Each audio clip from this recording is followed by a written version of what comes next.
Life is all about perspective, and so is child sleep. This is not something that most parents or most professionals want to hear. In fact, it's probably one of the hardest things to hear, but it is the truth. And I'm here to be real and to tell you the truth. You can take it or leave it. If it doesn't resonate with you, you can totally just shut this off.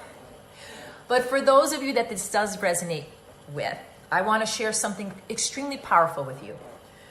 We all know perspective is everything. We all know by the way we think, we can approach any situation as a challenge or an opportunity. We can be given any situation and we can start to shape by how we perceive that situation, okay? And there's been so many studies proving over and over and over again that the attitude and the perspective that we bring to any situation can either positively or negatively influence it. So often when our child experiences a sleep challenge, we approach it very negatively. In my book, Awakening Through Sleep, I talk about thoughts, beliefs, influences of our culture on child sleep, and I also talk about our attitudes and our perspective, because perspective and attitude is everything. It absolutely shapes the situation at hand as well as greatly influences the outcome.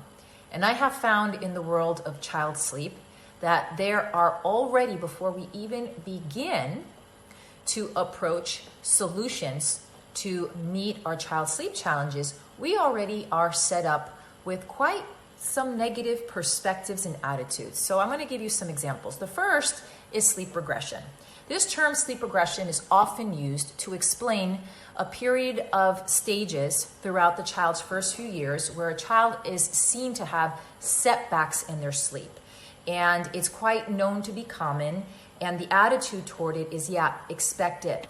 It's a setback. It's something that is negative, something to explain the situation at hand and also something to not look forward to. But what perspective is that, huh? When actuality, you know what?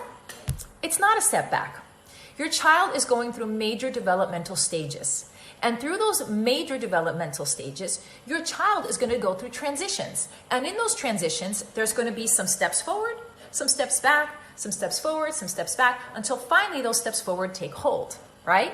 That's what happens when we develop, right? When we're transitioning into new habits, shaping things, maturing. So it's actually quite exciting to see our children go through all these developmental stages.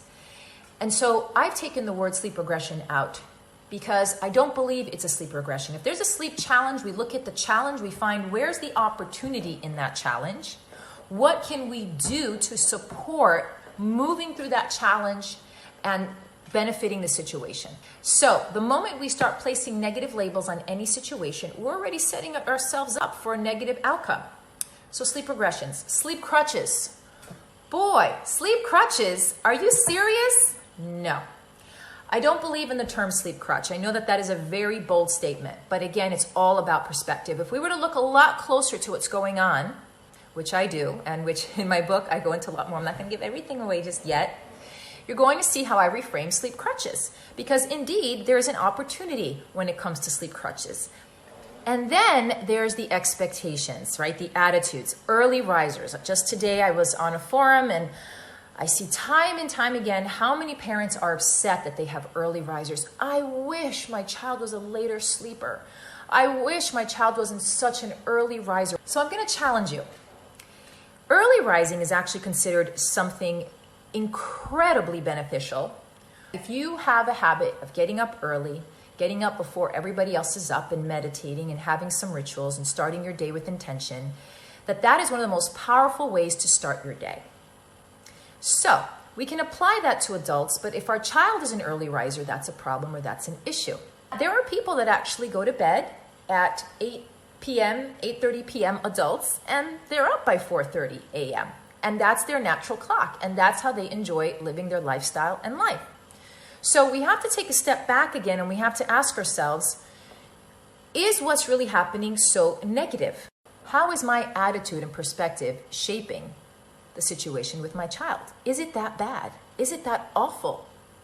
It's really important to understand that early rising is not a negative, awful thing. It's an early rising. Okay. It's not bad. It's not good. It's just an early rising. How is that impacting our lifestyle and our situation? There's so many solutions. And not every solution works for every person. That's why I enjoy customizing for every client. And I don't believe in a one-size-fits-all. And you will see people that are very adamant about, okay, if you have an early riser, you know, here are all the possibilities. There's many possibilities you can have an early riser. And sometimes it's simple as that's just their clock. Children usually are early risers anyway, by nature.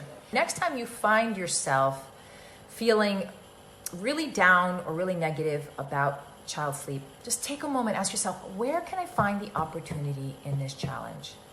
Can I change my perspective to reshape the outcome? Can I change my perspective to benefit the situation? We're all such powerful beings, and you have so much power within you. And so I want to empower you. I want to empower you to be these incredible creators and manifestors of your present state reality. And the way that you do that, number one, is by challenging your thoughts, your beliefs, by taking responsibility and accountability for your attitude and your perspective.